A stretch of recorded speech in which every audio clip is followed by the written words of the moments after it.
لکھنؤ کے بارے میں بہت ہی دلچسپ اور ضروری تاریخی جانکاری۔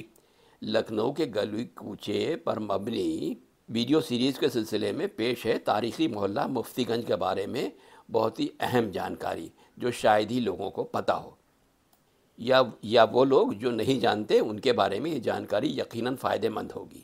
یہ لکھنؤ شہر کا وہ محلہ ہے جو صاحبان کمال کا مرکز اور ابتدائی زمانہ آبادی میں روز افزو فروغ حاصل کر رہا تھا۔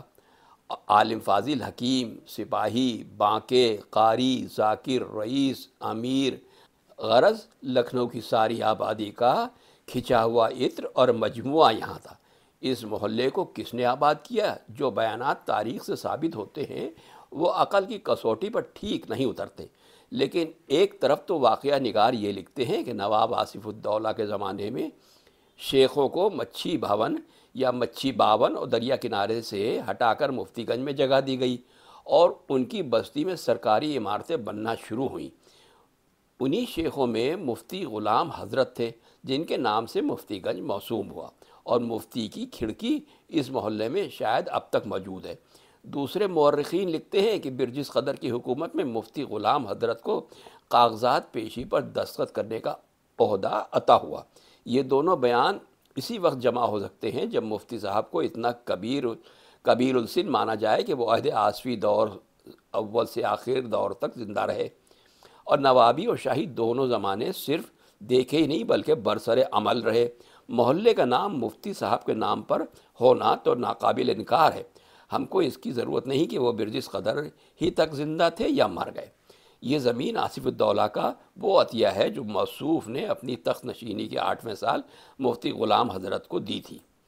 مفتی غلام حضرت کو حکومت کی طرف سے فتویٰ دینے کا حق تھا، اور وہ مسلمان جو یہاں عہد اکبر سے آباد تھے ان کے مقدمات اور اختلافات مفتی صاحب شرح محمدی کی روح سے طے کرتے تھے۔ مفتی گنج کے آثار قدیمہ میں علی رضا خاں کوتوال کا گھر ہے۔ امام باڑہ حسین آباد کے غربی پھاٹک سے نکل کر ایک راستہ تو رام گنج جاتا ہے اور دوسرا احاطہ مرزا علی خاں کی طرف، درمیانی خط مفتی گنج کی راہ ہے، اور پل نواب قاسم علی خاں کی قریب پہنچ کر علی رضا بیگ کوتوال کا گھر تھا۔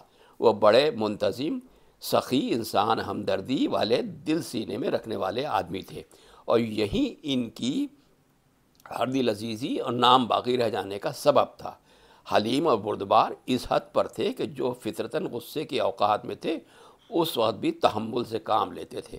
ان کی فیاضی کے سلسلے میں یہ واقعہ قلم بند ہے کہ ایک ضرورت مند سید جو سپاہی منش صاحب حاجت لے کر ہتھیار لگائے ہوئے پہلو میں بیٹھ گئے، شرم سے سوال نہ کر سکے۔ کچھ دیر کے بعد ان سے پوچھا گیا آپ کا نام کیا ہے؟ نام بتایا تو کوتوال صاحب شہر معلوم نہیں کس دھن میں تھے۔ پوچھا آپ کی بیوی کا کیا نام ہے؟ کہا ان کا نام تو یاد نہیں، سالے کا نام رضا علی بیگ ہے۔ اس سخت جواب پر مطلق توجہ نے کی۔ ان کی حیا کی قدر میں دیکھو صاحب حاجت تھے، کوتوال سے مروب ہو کر نام بتا دیتے تو مردانگی کے خلاف تھا، اور بے حیائی تھی۔ اس جواب کے بعد وہ تو صوبت سے اٹھ گئے اور رضا علی بیگ 500 روپے لے کر گھر پہنچ گئے۔ آواز دی، پوچھا کون ہے؟ کہا آپ کے سالے، اور اندر سے جواب آیا بھائی ہیں تو پردہ کیسا چلے آئیے۔ ان کی بیوی کے سامنے وہ نقد رقم معذرت کے ساتھ پیش کی اور عمر بھر انہیں بہن سمجھتے رہے۔ علی رضا خاں برجس قدر کے دور میں بھی اپنے عہدے پر فائز تھے، اور انگریزوں کے زمانے میں یعنی 1856 عیسوی میں بھی ایک اہم عہدے پر فائز رہے۔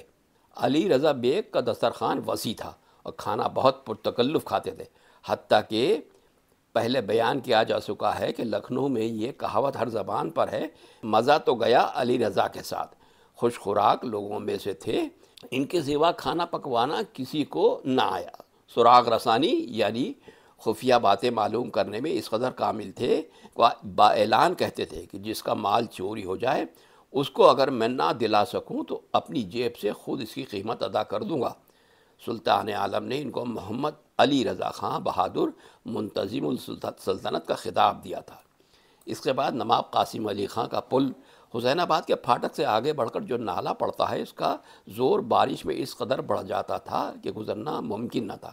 نواب قاسم علی خاں جو سالار جنگ کے فرزند تھے، ان کے حساس دماغ نے پل بنوانا چاہا اور ارادے کے ساتھ پل تیار ہونا شروع ہوا۔ لیکن پل کے راستے میں ایک بڑھیا کا چھپر پڑتا تھا۔ بڑھیا کا چھپر اجاڑ دینا پڑا۔ یہ واقعہ یہ تھا کہ وہ کسی قیمت پر بھی اپنے چھوٹے سے مکان کو بیچنے پر تیار نہ تھی۔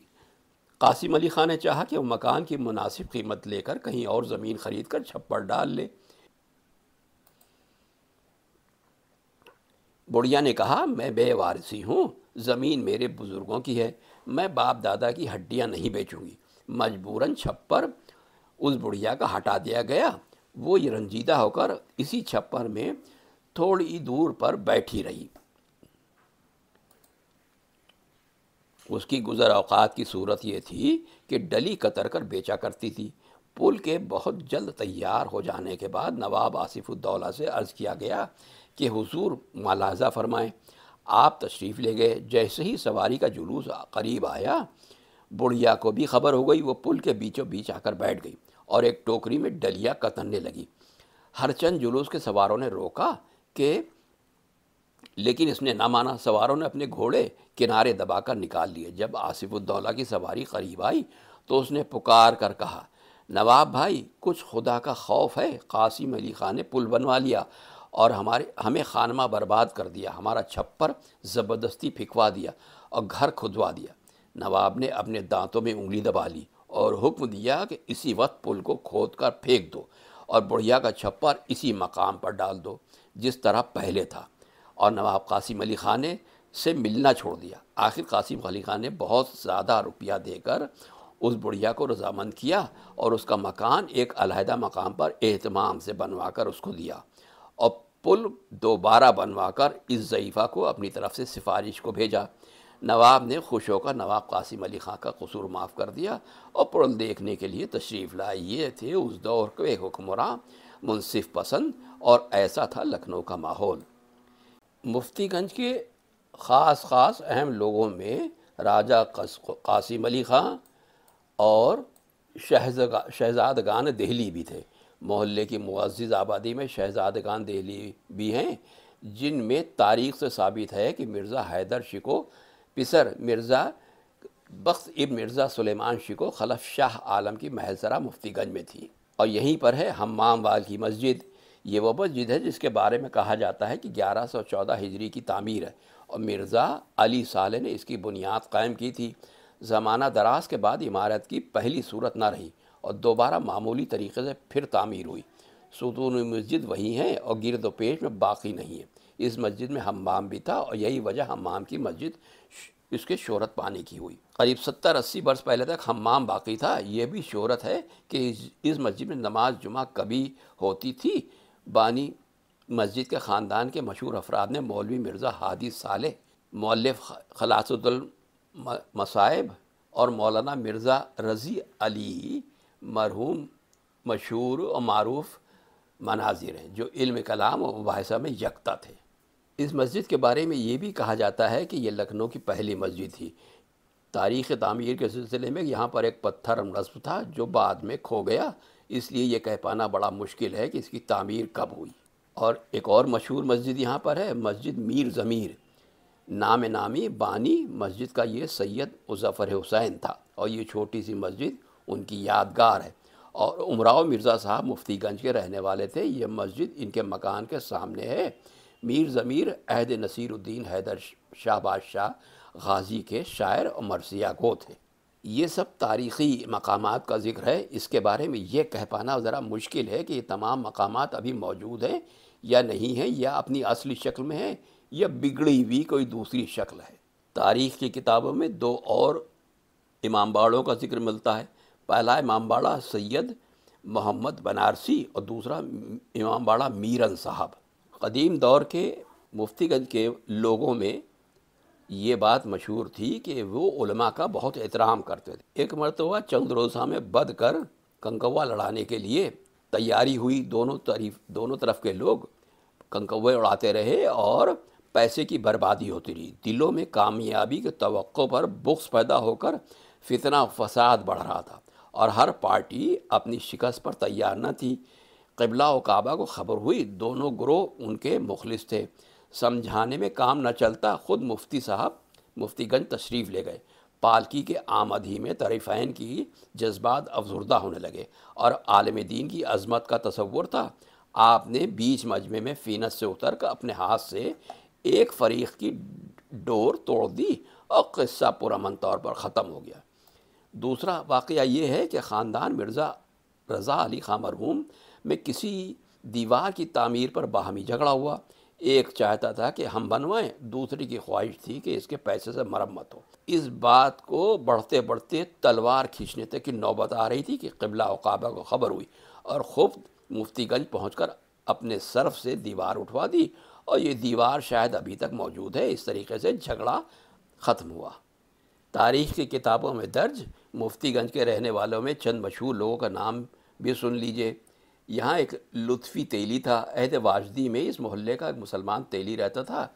کولا و کمر، ہاتھ کسی کا ٹوٹ گیا فوراً بٹھا دیتا تھا۔ شیخ عابد حسین عرف ممدو جرح عہد واجدی کا سرجری میں ماہر شخص تھا۔ مفتی گنج میں رہتا تھا۔ جراحی اور خط تراشی دونوں فنون میں کمال حاصل تھا۔ ایک مرتبہ ایک ہندو تعلق دار لکھنؤ آئے۔ ران میں زخم تھا۔ ڈاکٹروں نے ران کاٹنے کی رائے دی، جس پر مریض تیار نہ ہوا۔ ممدو سے رجوع کیا گیا۔ ڈاکٹروں کے سامنے ممدو نے اچھا کر دینے کا وعدہ کیا۔ اس وقت کے انگریز ڈاکٹروں نے اس کا مذاق اڑایا۔ ممدو جرح نے شریفے کی سوکھی پتیاں جلا کر پہلے زخم کے اندر دھواں پہنچایا اور زخم سے کیڑے بج بجا کر نکلنا شروع ہوئے۔ ڈھیروں کیڑے نکلے۔ اس کے بعد شریفے کی ہری پتیاں ہتھیلی پر مر کر اس کا تازہ عرق زخم پر ٹپکایا۔ سب کیڑے نکل گئے۔ مرہم لگا کر کچھ دن بعد دیکھا گیا تو زخم بھر گیا تھا۔ زمیندار نے بہت انعام دیا اور اس وقت کے ڈاکٹر حیران رہ گئے۔ مرزا امداد حسین عہد واجدی میں کپتان، ان کی بقیہ آج تک مفتی گنج میں مشہور ہے۔ یہ امراؤ مرزا صاحب کے داماد تھے۔ ایک دن ایک مرکھنا بیل چھوٹ گیا۔ یہ اس طرف سے آ رہے تھے کہ لوگوں نے منع کیا اور ادھر نہ جائیے، انہوں نے سماعت نہ کی۔ بیل ان کی طرف جھپٹ کر چلا۔ انہوں نے بائیں ہاتھ میں سپر لے کر اس کے سینگوں کو سپر پر روکا۔ لاکھ بیل نے زور کیا مگر ان کے ہاتھ کو جنبش نہ ہوئی۔ دائیں ہاتھ سے تلوار کھینچی اور گھٹنا زمین پر ٹیک کر ایک ہاتھ بیل کی گردن پر مارا۔ سر الگ ہو گیا اور دھڑ الگ۔ آپ غدر کے بعد بھی کئی برس تک زندہ رہے اور بنوٹ بھی جانتے تھے۔ مرزا قدرت اللہ بیگ، یہ عہد واجدی کے شہزور مفتی گنج کے رہنے والے تھے۔ قوت کا یہ حال تھا کہ بانس کی پوروں کو دونوں مٹھیوں سے پکڑ کر اور زور کر کے اس کے اندر کے ریشے کھینچ لیتے تھے۔ میر مچھلی، آپ کا میر احمد نام تھا۔ تیراکی میں صاحب کمال تھے، اس لیے لقب میر مچھلی قرار پایا۔ نصیر الدین حیدر بادشاہ ان کے شاگرد تھے۔ ان کے ہم عصر میرک خاں یا میرن جان دوسرے صاحب کمال تھے، جو مہاراجہ دگوجے سنگھ دائی بلرام پور کے استاد تھے۔ شاید میر مچھلی کی مسجد مفتی گنج میں آج بھی موجود ہے۔ مولوی مرزا مہدی، آپ بھی عہد شاہی میں تھے اور تیراکی میں اپنا نظیر نہ رکھتے تھے۔ ان کا کمال یہ تھا کہ دریا میں اترے اور ایک تیز دوڑنے والے آدمی کو دریا کے کنارے اپنے برابر کھڑا کیا اور اس سے کہا جہاں تک تیز دوڑ سکتے ہو دوڑو۔ وہ سر پر پیر رکھ کر بھاگا اور انہوں نے ملاحی کاٹنا شروع کی اور اتنی تیز ملاحی کاٹتے تھے کہ بانسوں پیچھے رہ جاتا تھا اور یہ آگے نکل جاتے تھے۔ عین غدر 1857 عیسوی میں بمقام مفتی گنج گولی سے مارے گئے۔ آپ بانک اور لکڑی سے بھی واقف تھے۔ ان کے بیٹے حسین مرزا صاحب جو شاہی کے پیدا شدہ تھے، وہ بھی تیراکی میں اور بانک میں استاد مانے جاتے تھے۔ مرزا دبیر کے ایک مشہور شاگرد میاں مشیر بھی اسی محلے کے رہنے والے تھے۔ لکھنؤ کے ماہر فن لوگوں کا ایک اور مشہور واقعہ سن لیجئے۔ مفتی گنج کے رہنے والے مرزا قین عہد واجدی کے صاحب کمال پھپتی کہنے میں مشہور تھے اور یہ زیادہ تر کبوتریاں پالا کرتے تھے اور مفتی گنج میں ہی رہتے تھے۔ ایک دن تالاب گنگنی شکل کے ایک کبوتر باز ان کے پاس آئے اور کہا کہ جب جانوں کہ آپ کے کبوتر میرے کبوتروں سے تالاب پر لڑیں۔ انہوں نے کہا بہت اچھا، آج کے تیسرے دن لڑاؤں گا۔ آپ نے ٹھاٹھر سے 2 کبوتر نکال کر ان کو دیے اور کہا کہ ان کو لے جا کر اپنے یہاں تھوڑی دیر کے لیے ٹھاٹھر میں چھوڑ دیجئے اور اس کے بعد اڑا دیجئے گا۔ وہ کبوتروں کو لے گئے اور حسب ہدایت عمل کیا۔ دونوں کبوتر اڑتے ہوئے واپس مفتی گنج چلے آئے۔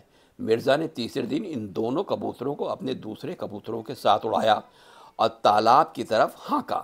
پہلے والے دونوں کبوتر آگے آگے، باقی کبوتر پیچھے پیچھے اڑتے ہوئے گنگنی شکل تالاب تک پہنچے اور ان صاحب کے کبوتروں سے لڑے اور ان کے دو کبوتر لے آئے، لا کر مفتی گنج مرزا قین کے یہاں جب ان دونوں کبوتروں کو مار لیا تب پتہ چلا کہ کتنے ماہر کبوتر باز سے۔ دوسرے دن وہ صاحب اپنے کبوتر لے گئے اور ان کی استادی کے قائل ہو گئے۔ غالباً مفتی گنج میں ہی شامل ایک اور دوسرا محلہ جسے احاطہ مرزا علی خاں کے نام سے جانا جاتا ہے۔ نواب آصف الدولہ کی مسند نشینی کے وقت ان کے ماموں نواب مرزا علی خاں فیض آباد میں تھے۔